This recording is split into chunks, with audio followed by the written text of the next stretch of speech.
saling butuh. Makanya di dalam Al-Qur'an wa ta'awanu 'alal birri wa taqwa wa la ta'awanu 'alal itsmi wal 'udwan. Dan saling tolong menolonglah wa ta'awanu 'alal birri wa taqwa, atas perbuatan baik wa taqwa dan takwa. Di situ maksudnya karena takwa itu butuh perjuangan yang berat, butuh perjuangan yang tidak ringan. Makanya saling tolong menolong. Berbuat baik birrun yang arah tujuannya kepada ridho manusia juga berat. Kita bareng-bareng berbuat baik, tolong menolong, menyantuni anak yatim. Itu juga berat walaupun tujuannya sesama manusia. Ada fitnah, ada hasud, ya kan? Sama-sama kita mendirikan satu perkumpulan yang baik, ada aja orang yang hasud, orang yang nggak suka, dan di situ butuh ta'awun atau membantu, saling membantu. Maka waman jama'a bainahuma, maka barang siapa yang sudah bisa mengumpulkan keduanya, dia itu bisa birrun yang tujuannya ridho nas, juga takwa kepada Allah. Yang seperti itu tadi, faqad tammat sa'adatuhu, maka sudah sempurnalah keberuntungannya. Wa ammat ni'matuhu, dan sempurnalah kenikmatannya. Maka sempurnalah nikmatnya. Itu isi kebaikan.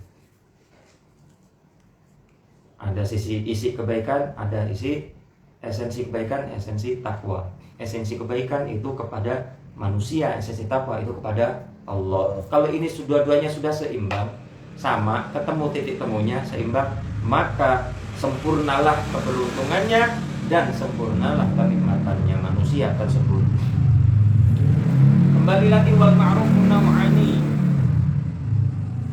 Tadi silah, sambung persaudaraan itu tadi sudah badlul mal fil jihadil mahmudah li ghairi iwadil matlub. Menyerahkan yang namanya perbuatan baik itu ada dua. Yang satu silah, termasuk silaturahmi itu juga baik. Silah, hubungan, menjalin hubungan itu menyerahkan harta untuk arah kegiatan yang terpuji tanpa ada pamrih. Yang kedua, bagian kebaikan adalah ma'ruf.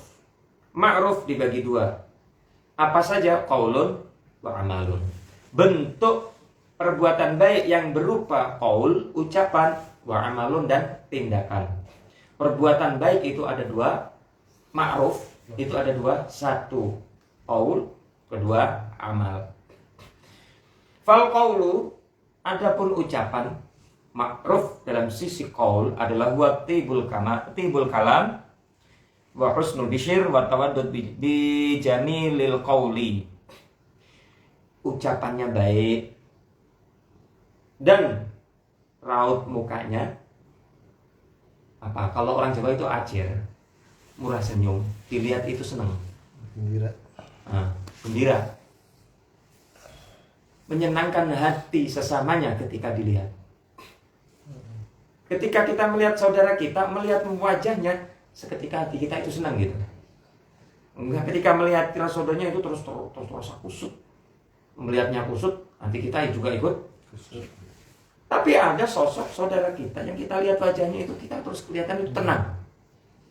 Ngelihat mukanya doang, tenang. Inilah ma'ruf bil qauli, termasuk masuk di situ. Ya, ucapannya baik, dengar omongannya saja hati itu tenang. Omongannya baik, ngelihat mukanya baik, tenang gitu. Wa tawaddud bi jamilil qaul, dan senang dengan ucapan-ucapan yang indah. Ucapan-ucapan yang baik, yang sopan, dan lain sebagainya. Itu ma'ruf dalam sisi qaul. Wal amal, yang kedua adalah ma'ruf dalam sisi amal atau tindakan aktivitas. Apa itu? Huwa badlul jah. Badlul jahi. Meletakkan kedudukannya, meletakkan pangkatnya, meletakkan derajatnya. Wal i'anah bin nafsi, dan mau membantu dengan dirinya. Mau membantu dengan dirinya kepada siapapun. Dengan meletakkan saya ini siapa, saya ini sebagai apa, pangkat saya apa, posisi saya di mana, masa saya harus turun tangan? Tidak ada pikiran semacam itu. Inilah ma'ruf bil amal. Posisi dia komandan, posisi dia siapapun. Tapi ma'ruf bil amalnya luar biasa. Nggak perlu nunggu anak buahnya, nggak perlu nunggu orang lain, tidak perlu menunggu ada liputan, nggak perlu nunggu di live streaming, nggak perlu nunggu YouTube, nggak perlu nunggu Instagram datang, nggak perlu nunggu dan lain sebagainya. Tapi langsung dikerjakan. Nggak peduli saya ini pimpinan, nggak peduli saya ini imam, saya ini guru, saya ini apa. Ketika ada melihat sesuatu yang butuh untuk dibantu, dengan cekatan dia langsung membantu. Itu kan cuma perkara remeh. Masa iya saya yang turun tangan? Enggak. Kalau ada urusan orang yang perlu bantuan, enggak perlu melihat jabatannya, enggak melihat jahnya, enggak melihat kedudukannya. Binafsi dalam hal apa? Finaibah, dalam musibah-musibah, bencana dan lain sebagainya, turun tangan. Nggak perlu ada liputan. Ngangkat mayat yang sudah mau mengangkat puing-puing, ada musibah tanah longsor. Loh, saya pemimpinnya, masa saya harus turun tangan? Kalau udah urusan begitu, siapa saja boleh. Kalau udah urusan darurat seperti itu,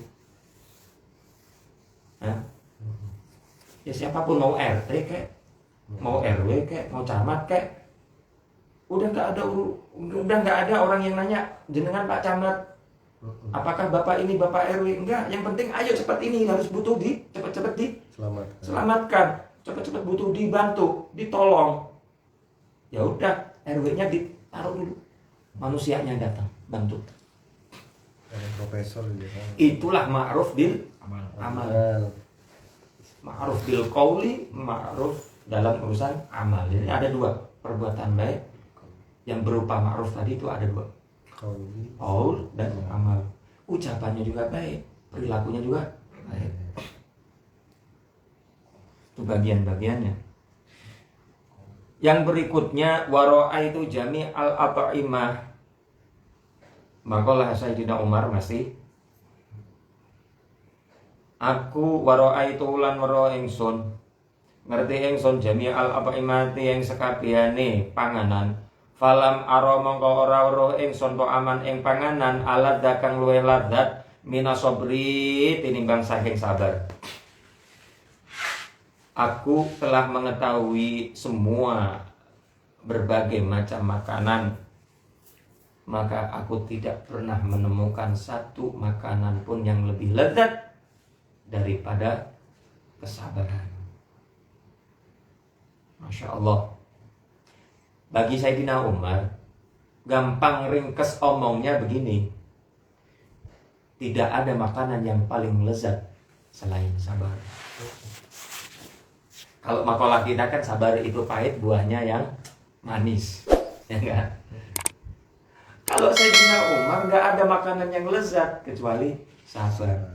Kalau orang kita bilang, ya, kalau orang kita bilang sabar itu pahit, buahnya manis. Ya itu makolahnya makalah kita. Sabar itu pahit tapi buahnya manis. Itu aja udah wow. Ya, itu udah wow. Tapi lebih wow lagi, makalah Sayyidina Umar, gak ada makanan yang paling lezat, yang paling manis, yang paling segar kecuali sabar.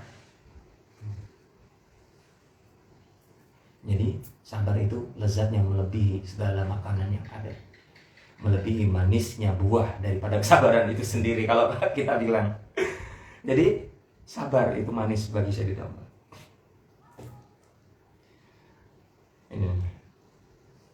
Ya paling tidak dari pahit kita bisa belajar tahu manis. Dari nggak enak dulu, nanti kita tahu jadi makanan yang enak. Jadi tahu nanti rasanya sabar itu berubah jadi enak itu nanti. Ya semoga saja. Sekarang kita masih ngerasanya sabar itu pahit. Semoga nanti sampai satu saat nanti kita itu bisa benar-benar merasakan sabar itu manis.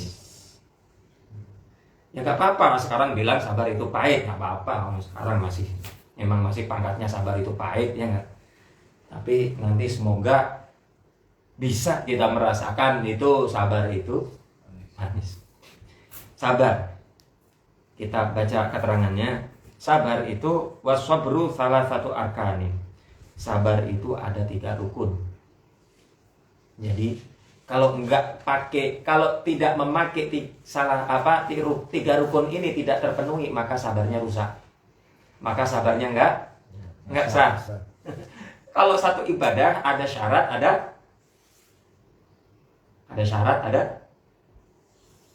dalam ibadah ini ada syarat, ada rukun. Syarat sah sholat, rukun sholat itu harus ada. Ibadah itu bisa sah kalau syarat dan rukunnya terpenuhi. Sabar juga demikian. Syaratnya kita udah punya semuanya. Kita waras, kita Islam, kita ini udah. Kita ngerti hukum, kita udah balik, kita udah berakal, kita tamyiz dan lain sebagainya. Sekarang sudah saatnya kita menjalani sabar. Makanya dalam perjalanan menjalankan sabar itu rukunnya harus dipenuhi. Nah kalau rukunnya nggak dipenuhi, rusak. Iya sabarnya rusak, nggak sah. Sholat rukunnya rusak, ya rusak sholatnya nggak sah. Maka sabar ini ada 3 rukunnya. Apa saja? Yang pertama, habsun nafsi an sukhti bil qadha. Mengekang nafsu, menahan nafsu diri kita dari apa? Anis sukhti bil qadha. Dari apa? Marah-marahnya. Tidak terima dengan keputusannya Allah. Kita tahan apapun keputusannya Allah, apapun yang ditetapkan oleh Allah, jangan pernah kita menentang, nggak terima, ngedumel dan lain sebagainya. Bahasa kita ngedumel lah gampangnya, ngeluh dan sebagainya. Dari kata ngedumel, ngeluh, nggak terima, akhirnya menjadilah menantang kepada Allah. Ini luar biasa. Syarat yang pertama udah luar biasa. Kalau yang kemarin kita bahas itu hati itu mati karena banyak ketawa yang terbahak-bahak. Itu udah umum. Kita semua hati kita udah mati dari dulu. Cuma dihidupin lagi sama Allah. Ya. Mati, hidup, mati, hidup, mati, hidup. Begitu keadaan hati kita. Terkadang ya remang-remang ya gitu. Sayup-sayup kena angin, bentar lagi mau mati, gitu, hidup lagi gitu. Nah, keadaan hati kita seperti itu. Tergantung suasana. Enggak apa-apa. Yang lebih parah itu ini. Yang lebih parah tidak menerima dengan ketetapan dan qadha-nya Allah. Allah hari ini menetapkan kita seperti ini. Yang kita rasa nggak nikmat, nggak enak. Akhirnya apa? Ngedumel. Udah kerja seharian, nggak dapat apa-apa, capek, sampai rumah, nggak ada makanan, lapar. Begitu mau ngambil teko, nggak ada air, langsung teko banting, bumblang, ya kan? Marah-marah dan sebagainya, kemana-mana kan? Seperti itu. Orang nanya baik-baik, ujungnya senang jawabannya. Akhirnya ya nggak terima dengan qadanya Allah. Akhirnya ke manusia pun juga sama. Itu yang seperti itu lebih parah. Orang yang tidak menerima qadanya Allah, tidak menerima ketetapannya Allah, kepastian Allah, sabda Nabi, silahkan hidup di lain buminya Allah. Nah loh, kalau hati mati masih kita nyari cas-casan, nyari sumber biar hidup lagi. Tapi kalau udah diusir dari buminya Allah mau kemana? Ya, repot. Kelihatannya ringan, ngedumel doang. Kita dikasih Allah hari ini begini, syukur alhamdulillah. Dari bangun tidur itu kita udah diajarin alhamdulillah.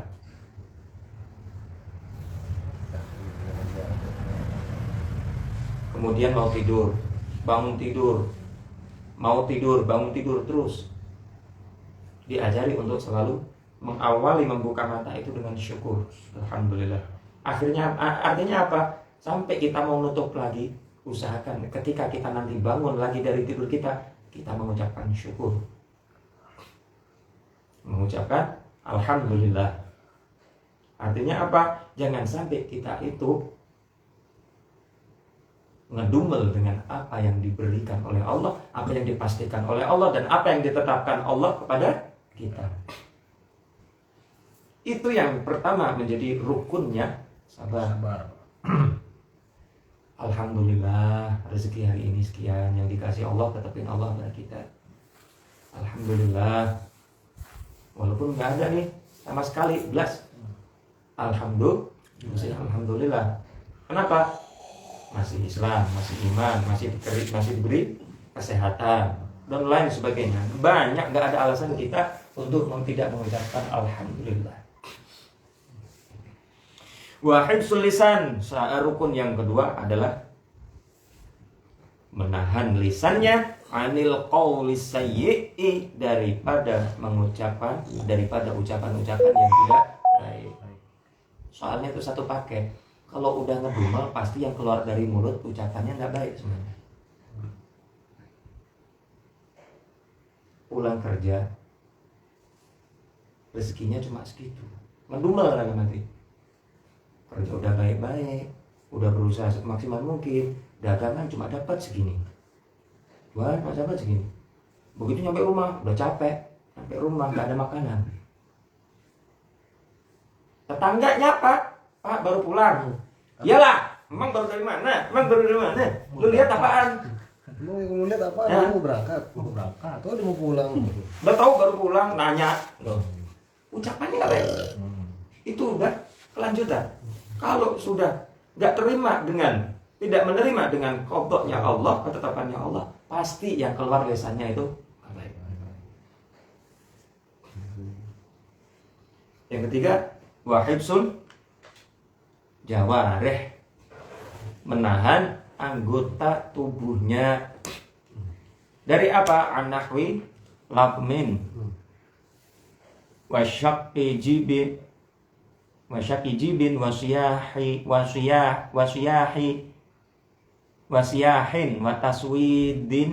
wataswidi wajhin wa wad'u nahwi turabin ala nahwi ra'si.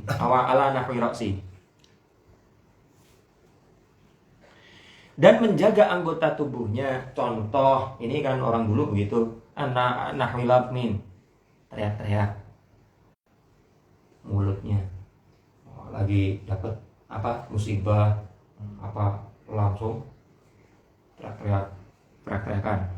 Wasyak ijibin, dan menyobek kerah baju, biasa orang dulu. Ekspresi daripada mendapat satu musibah atau satu bencana atau sesuatu yang tidak menyenangkan. Wasiyahin, dan menjerit-jerit. Wataswi diwajhin, dan menghitam-hitamkan wajahnya, kasih hitam-hitam orang dulu begitu, orang Arab dulu begitu. Kemudian wa wad'u nahwi turabin, dan meletakkan debu-debu ala nahwi ra'si, di atas kepalanya dikasih debu, kotor dan sebagainya, mukanya dihitam-hitam, bajunya sobek-sobek. ekspresi orang dulu, ekspresi orang sekarang beda lagi. Udah habis nggak terima, tidak menerima dengan ketetapannya Allah, ngomongnya kayak gitu, keluarlah status dan lain sebagainya, ya kan? Akhirnya nggak kuat, handphonenya dibanting. Jebler. Ada. Gitu. Terus apa lagi? Bajunya coret-coret. Ekspresi orang depresi kan macam-macam. Ekspresi orang yang seneng, saking senengnya, bajunya dipilok-pilok, ya. Rambutnya dipilok-pilok dan sebagainya. Ekspresi yang semacam-macam itu dijaga. Nggak lulus, akhirnya bajunya dibakar. Nggak diterima, akhirnya nggak makan berhari-hari. Akhirnya bakar diri. oh. Nggak dapat apa yang dimaksud, putus asa, depresi, Nggak dapet cewek. ya kan? Rumahnya Dapet cewek. rumahnya dihancurin, ya, macam-macam lah ekspresi semacam itu. Piring lah dibanting, gelas lah dibanting, segala macam, pipi dilempar. Ekspresi kekecewaan semacam itu harus juga dijaga. Anggota tubuhnya nih, tangan, mata, mulut, telinga, kaki dijaga. Itu jadi rukunnya sabar. Itu kalau sudah nyampe begitu berarti nggak lolos sabarnya. Ya. Jadi rukunnya sabar cuma 3 itu. Itu udah lulus. Kita teruskan ya. Faman qoma bihadhil arkan, faman maka barang siapa qoma bihadhil arkan, yang mendirikan rukun-rukun ini, haza, maka dia memperoleh fadilatas sadri, keutamaannya sabar, alladzi huwa, yang mana sabar tersebut adalah nisful imani, sebagian daripada iman.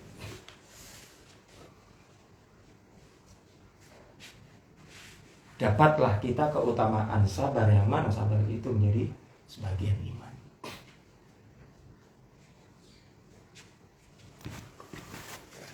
Dan juga wasaratil baliyatu mahdha ihsanin, dan juga baliyah, cobaan itu, cobaan tersebut itu menjadi mahdha ihsanin, menjadi proses-proses jalan menuju kebaikan.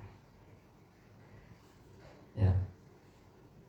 Akhirnya cobaan, peristiwa yang tidak mengenakan, musibah itu bisa menjadi proses menuju satu kebaikan. Peristiwa yang tidak enak, kebakaran misalnya, hilang semua, habis. Kok bisa 3 rukun sabar ini sukses dalam menjalani musibah tersebut? Maka dia bisa membawa kebakaran itu, peristiwa yang luar biasa dalam hidupnya itu, iya, habis semuanya. Tabungannya habis, harta bendanya habis, bahkan mungkin sanak familinya juga meninggal. Coba kita lihat dah kisahnya Nabi siapa? Ayub. Nabi Ayub. Dari dirinya, dari anaknya, dari hartanya, sampai ke dirinya. Itu sabar, lulus dia. Ya udah. Ya.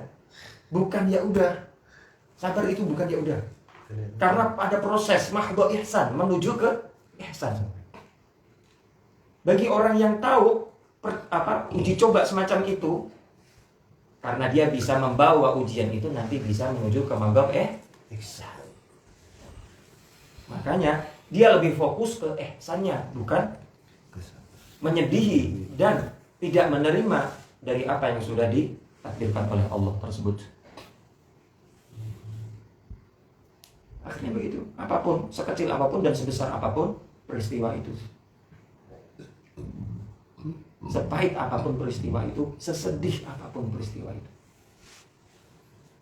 dan semaksimal apapun usaha kita, sabar. Ya enak ya bilangnya sabar, tapi tidak semudah diucapkan. bagi orang yang belajar. Tapi kalau bagi orang yang mengerti, ya mudah saja. Orang cuma proses menuju ihsan.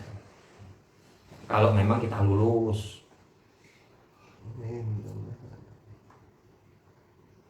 Itu duit saya habis, anak saya meninggal, harta saya habis kebakaran. Allah tega ngasih ujian begini berat kepada hambanya dan lain sebagainya. Akhirnya protes-protes kepada Allah. Yang gak lulus. Menuju nggak menuju kebaikan? Lah enggak. Kebalikannya. Seumur-umurnya pasti akan sumpah. Dibayang-bayangi dengan penderitaannya yang dialaminya. Tapi kalau dia sadar, tidak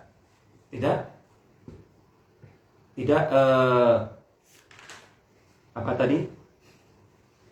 Lisannya terjaga, nafsunya menjaga sikapnya, tidak menerima dari ketetapan Allah, alias dia menerima apa yang telah ditakdirkan Allah. Rumah saya terbakar habis, saya terima. Itu takdir dari Allah. Ketetapan Allah. Ya Allah, ini ketetapan dari Engkau, saya terima ya Allah. Akhirnya ucapannya pun baik. Ya gimana lagi? Yang punya sudah ngambil. Itu kan punya Allah. Kita cuma dititipin. Diambil sama yang punya. Mana? Yang nggak usah protes-protes, orang yang punya yang ambil. Itu kan parkir aja. Ya. Akhirnya tangannya terjaga.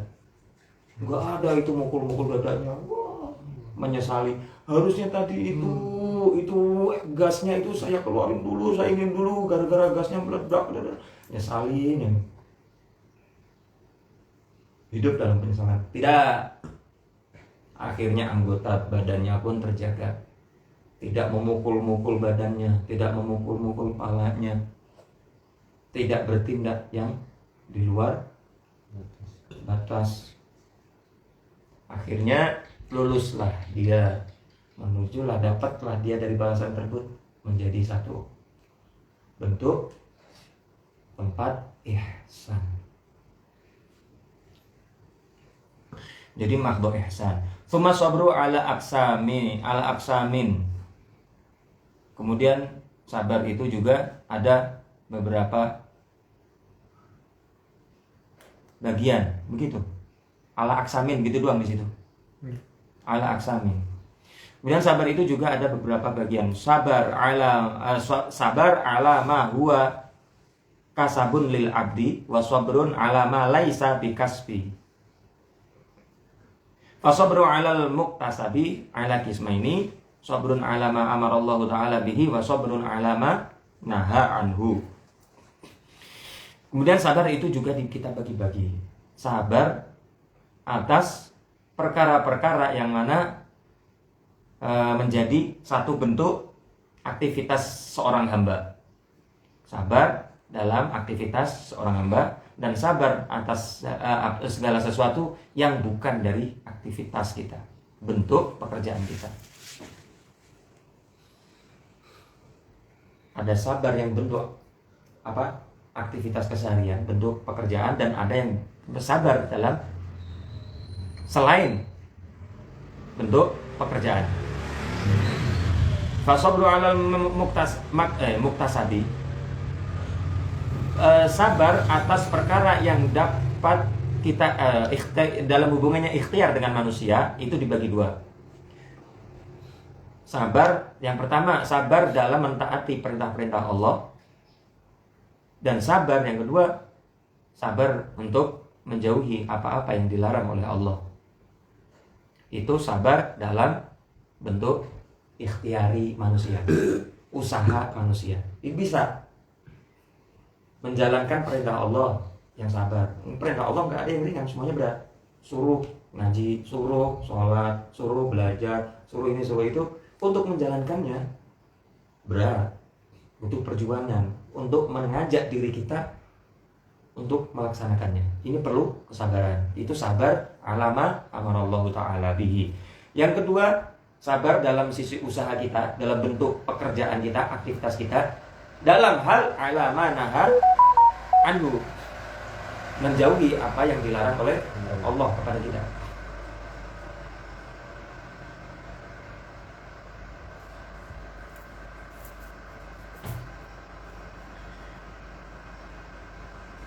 Ya namanya perkara yang dilarang itu enak.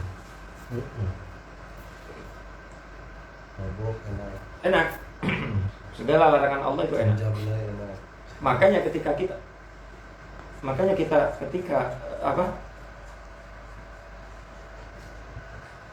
hendak meninggalkannya, menjauhinya, rasanya itu berat.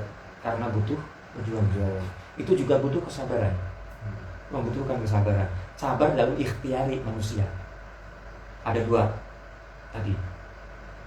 Itu bisa kita usahakan dalam usaha kita, untuk usaha kita. Ya apa-apa dalam melaksanakan ibadah itu butuh kesabaran. Menjauhi larangan juga butuh. Nah. Terus wa amma sabru ala ma laysa bimuktasabin, ada juga sabar yang enggak ada hubungannya dengan ikhtiari manusia.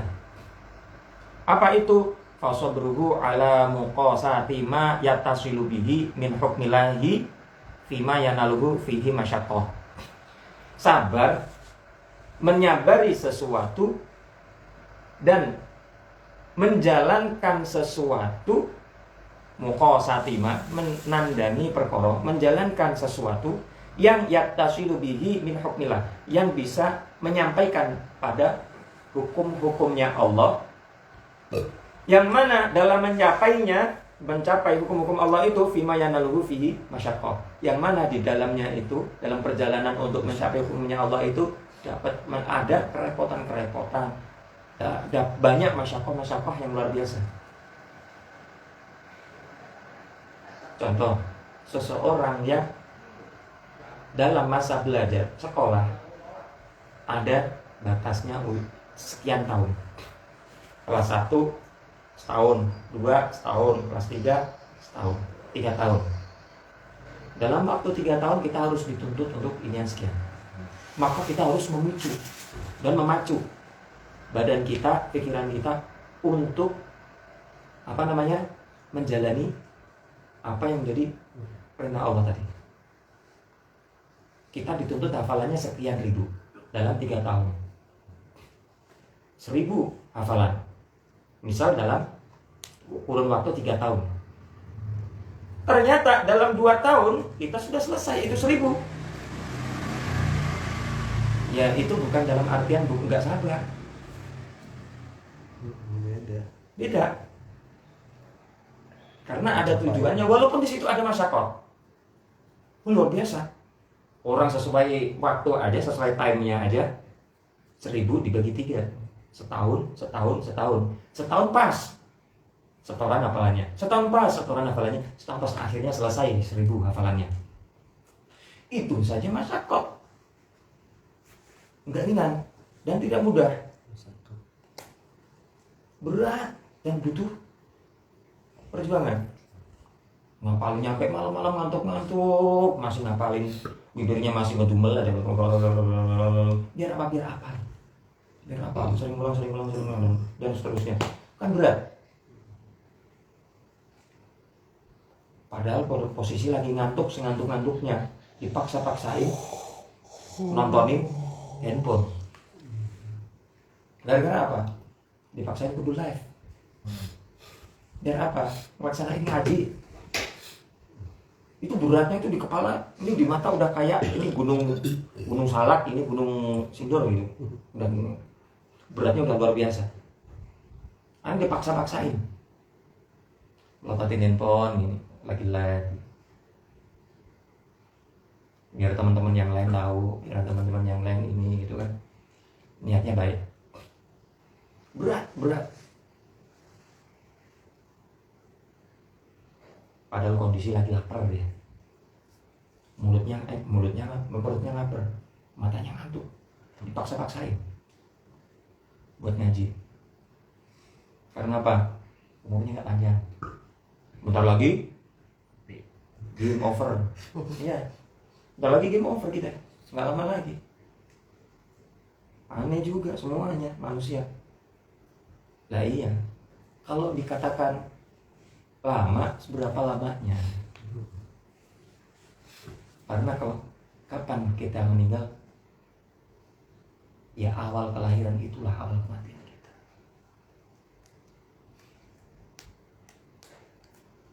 Ya awal kelahiran kita di situlah awal kematian kita. Kalau kita hidup di zaman akhir, maka nggak ada urusan, nggak ada alasan kita untuk tidak berlomba-lomba dalam apa? Mata ngantuk paksa-paksain, palanya berat paksa-paksain, perutnya lapar paksa-paksain. Wow, beratnya luar biasa.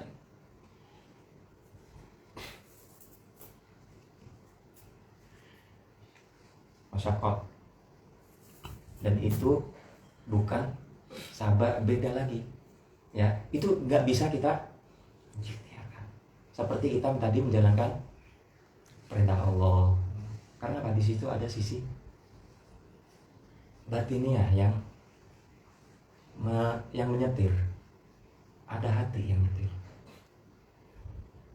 Ketika orang sudah punya azam, sudah punya cita-cita, sudah punya tujuan, sudah punya qasdun, niat yang bulat untuk menuju ke satu tempat yang baik, untuk bertemu, bersilaturahmi dengan seseorang yang dituju, dengan yang seseorang yang dituju mau didatangi, yang disilaturahmi, jalan kaki dia. Seseorang yang dituju itu ada di pucuk gunung, beliau masih di bawah gunung. Ini perjalanan gunung yang nanjak itu berasa turunan. Kenapa? Sudah nggak sabar mau ketemu dengan seseorang yang udah mau ditemui. Padahal itu masyarakat, pendakiannya luar biasa beratnya. Perjuangan. Tapi untuk menuju tadi, kalau bahasa kita di sini adalah mayat taswilu bihi min hukmillah. Katakanlah seperti itu gambarannya. Segala sesuatu yang bisa menyambungkan kita pada hukumnya Allah. Kalau kita gambarkan, kita menuju seseorang yang kita tuju yang ada di atas gunung itu. Perjalanannya kita dari bawah ini, itu berasa kita itu tuh naik, itu berasa turun. Tanjakan pegunungan itu berasa kita itu turun. Nggak peduli. Itu ada duri, itu ada apa, diinjak kamu, nggak berasa.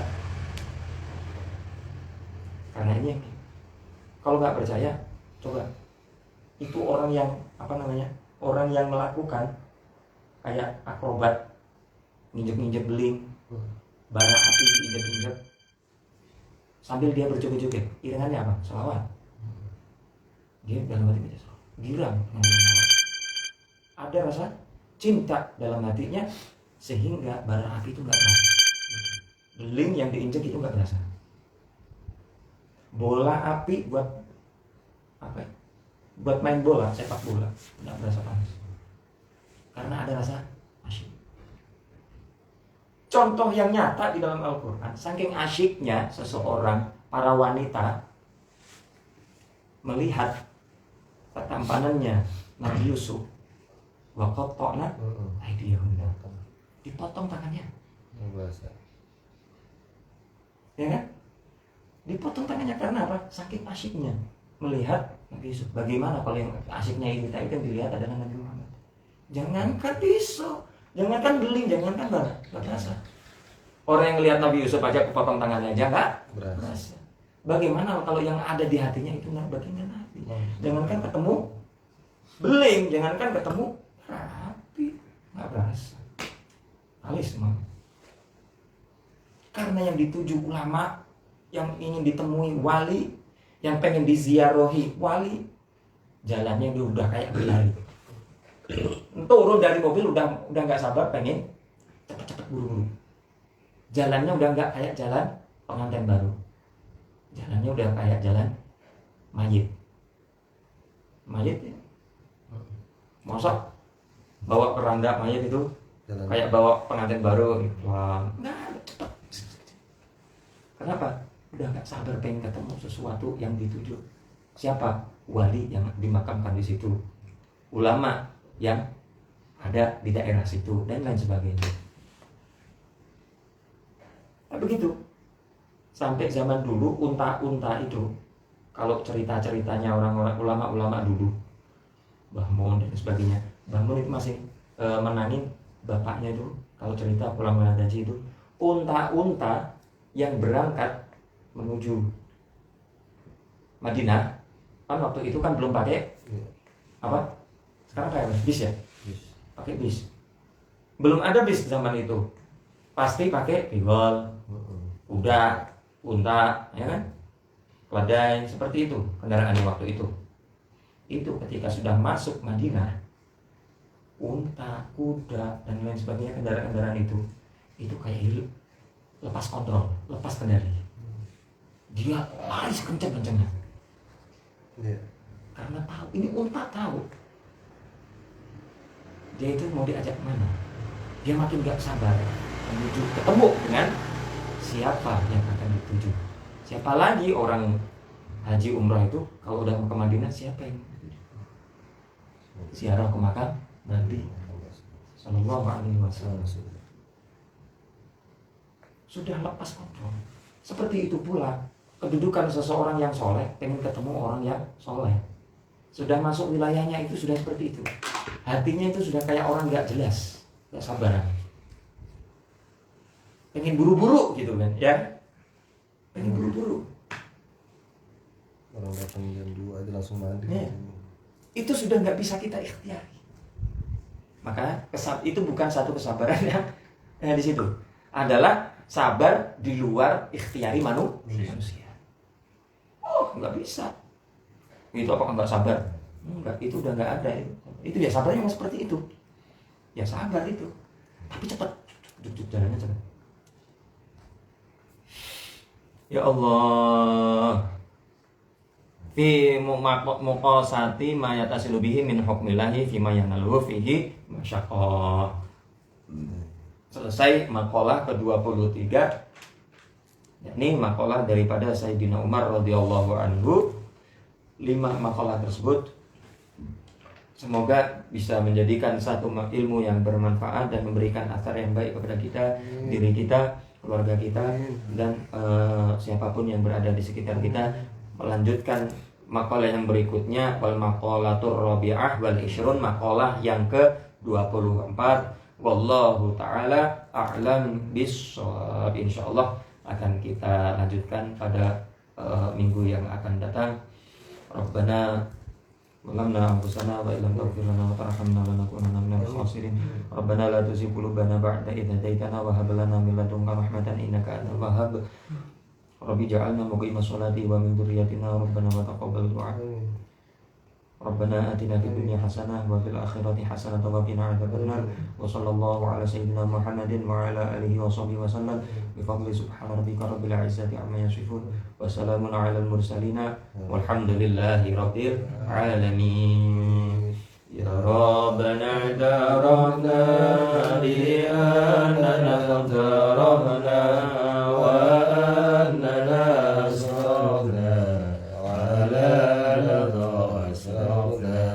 فتوب علينا توبة تغسل كل حوبة واستر لنا العورات وآمن الروعات واغفر لوالدينا ربي ومولودينا والأهل والإخوان وسائر